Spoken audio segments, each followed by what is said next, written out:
Bienvenue dans cette formation au cube de Cognos avec l'outil PowerPlay. Cette vidéo est destinée principalement aux utilisateurs débutants. Pour simplifier, un cube est constitué d'une ou de plusieurs mesures, ici en blanc, que nous pouvons analyser sur un ou plusieurs axes et dimensions.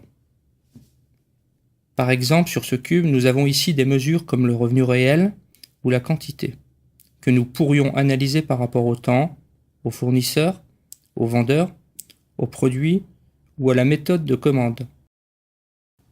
Un cube est un ensemble de données permettant une analyse puissante et rapide. À lui seul, il peut dans certains cas remplacer un nombre énorme de rapports. Cette vidéo a pour objectif de vous aider à améliorer vos connaissances avec votre outil d'analyse des cubes, PowerPlay Studio. Voici donc l'outil de PowerPlay Studio qui affiche notre cube. Le schéma illustré ci-dessous est en fait représenté sur la partie gauche de l'interface. Pour cet exemple, les axes d'analyse ou dimension sont affichés sur les 5 premiers classeurs. Et le dernier classeur tout en bas contient toujours les mesures.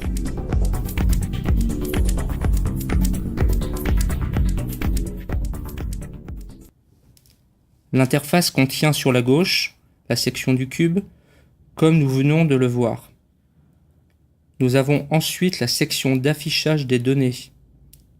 Nous avons en haut la section des filtres et tout en bas la section de la barre d'outils.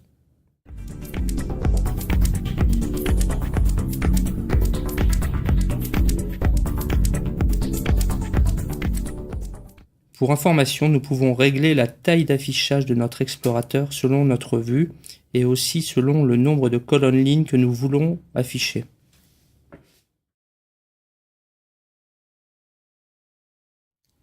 Nous pouvons naviguer directement dans le cube en cliquant sur les dimensions affichées par défaut. Ici, temps et produit. À chaque clic, nous allons au niveau inférieur. Pour remonter d'un niveau dans les lignes, il suffit de cliquer sur l'entête de la dernière ligne.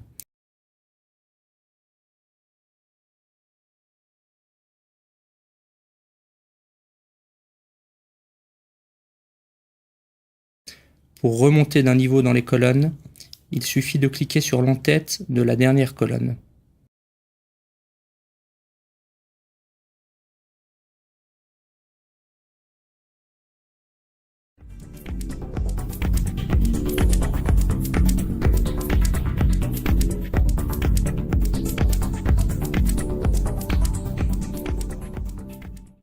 La section du cube à gauche sera manipulée suite à la section d'affichage des données.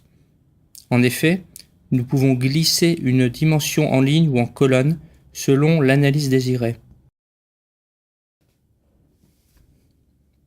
Attention à toujours vérifier la barre du haut qui nous indique si un filtre est présent. Par exemple, si nous choisissons trimestre 2 de 2004 et que nous ajoutons le niveau de la dimension fournisseur, grand magasin, dessus, trimestre 2 2004 demeurera en filtre. Nous reviendrons sur les filtres plus loin dans la vidéo. Lorsque nous plaçons une dimension ou un niveau de dimension par un glisser-déposer, nous pouvons ensuite l'enlever en cliquant sur la petite entête de colonne, puis ensuite sur le X. Nous pouvons également utiliser un clic droit, puis nous choisissons Supprimer. Nous pouvons placer plusieurs imbrications. Une dimension peut être constituée de 0 ou de plusieurs niveaux, et que sous ces dimensions ou niveaux, nous avons des catégories. Une fonctionnalité intéressante consiste à afficher ou masquer des catégories. Pour vérifier ce qui est actuellement affiché et masqué, nous cliquons sur un élément et choisissons Afficher masqué. Une fenêtre tout en bas apparaît et nous permet ici par exemple d'ajouter les catégories non visibles. Par défaut, normalement toutes les catégories sont visibles dans les cubes. Nous pouvons aussi masquer les totaux en faisant un clic droit sur l'entête de la dernière colonne et de choisir Masquer. Nous pouvons également le faire en faisant un clic droit sur l'entête de la dernière ligne et de choisir Afficher masqué et de décocher les récapitulatifs des lignes.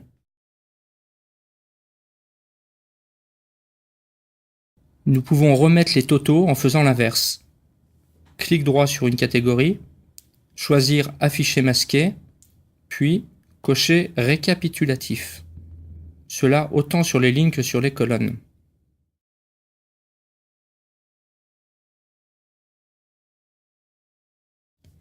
Ce masqué affiché est aussi disponible sous forme d'un bouton au bas de l'interface. Il nous permet de voir également les affichages ou non des catégories. Nous devons absolument sélectionner une en-tête de ligne ou de colonne pour y avoir accès, sinon cela ne fonctionne pas.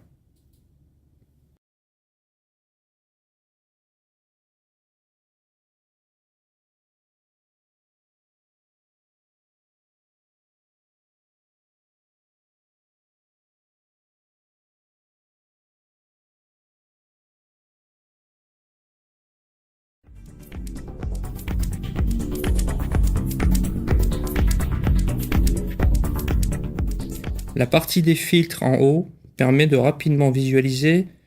Par exemple, ici nous avons un filtre sur Amérique et Grand Magasin.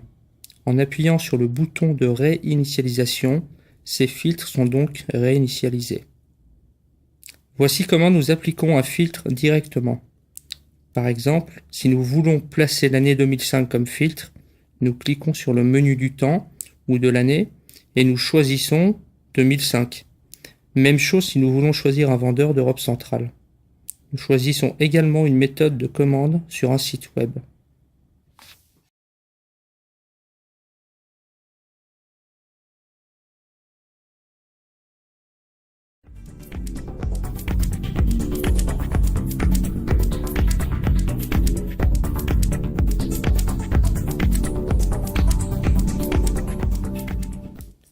La mesure par défaut affichée dans un cube est généralement la première de la liste des mesures. Voir l'arborescence à gauche. Pour changer de mesure, nous pouvons faire un glisser-déposer de la nouvelle mesure vers le milieu de la grille.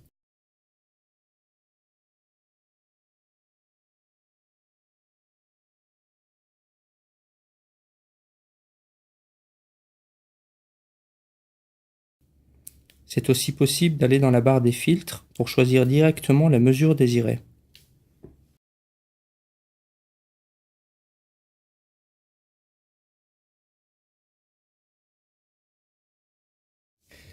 Nous avons aussi la possibilité d'afficher plusieurs mesures en même temps, en colonne par exemple, avec un glisser-déposer des mesures sur les en-têtes de colonne.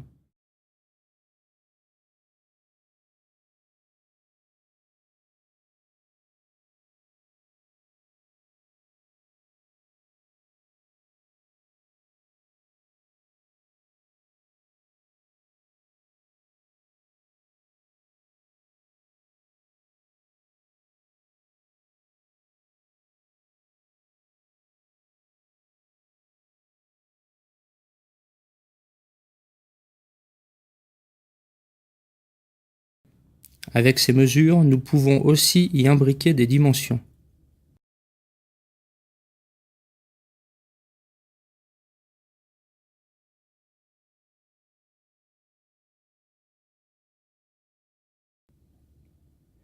Nous pouvons prendre toutes les mesures avec un glisser-déposer du classeur mesure sur l'en-tête de la colonne. Nous pouvons remettre la dimension produit, puis nous pouvons prendre toutes les mesures avec un glisser-déposer du classeur mesure sur l'en-tête de la ligne.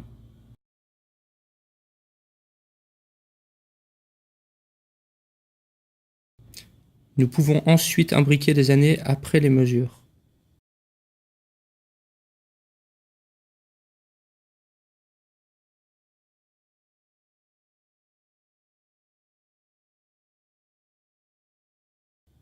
Ou bien imbriquer les méthodes de commande.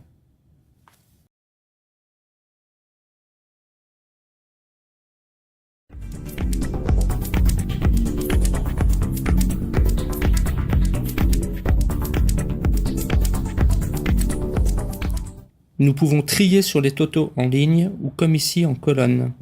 Pour trier, nous cliquons sur l'en-tête de la colonne, puis nous cliquons sur les triangles et nous choisissons un tri ascendant ou descendant. Pour enlever un tri, nous faisons un clic sur le triangle de tri dans l'en-tête, puis ensuite choisir ne pas trier. Nous pouvons également trier sur une ligne simple ou une colonne simple comme ici.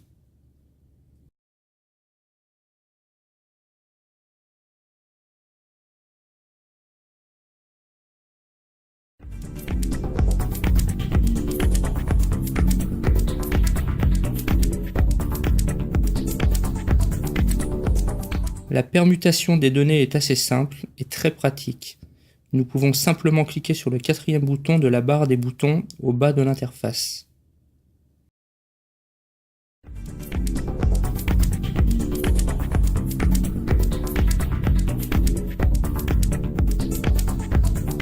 Pour afficher la grille actuelle sous forme de graphique, simplement appuyer sur le 2e bouton dans la barre des boutons au bas de l'interface.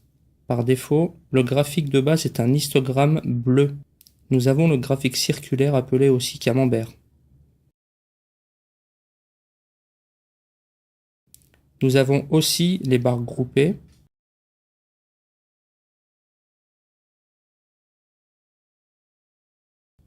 les barres superposées, les barres 3D.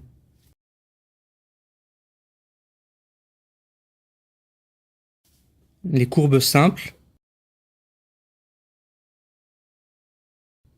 le nuage de points, et pour terminer, la corrélation.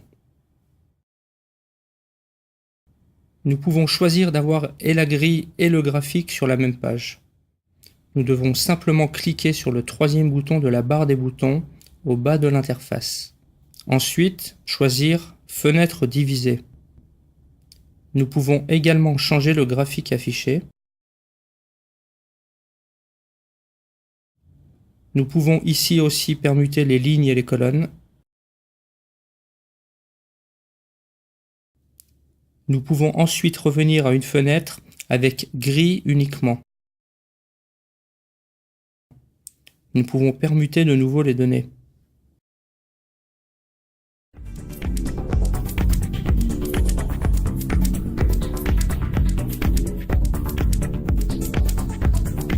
La grille visible peut être exportée en PDF. Ensuite, choisir Exporter en PDF. Nous pouvons paramétrer quelques éléments pour le PDF, comme le format portrait ou paysage, sinon l'affichage et la pagination. Cliquez sur Exporter pour générer le PDF. Nous pouvons sauvegarder le PDF en cliquant sur la disquette à gauche, sinon cliquez sur le bouton de retour en haut à droite. Nous pouvons également faire la même chose pour le format Excel. Lorsque le fichier arrive, soit l'ouvrir ou le sauvegarder. Nous espérons que ces quelques informations vous ont permis d'en apprendre plus sur les cubes.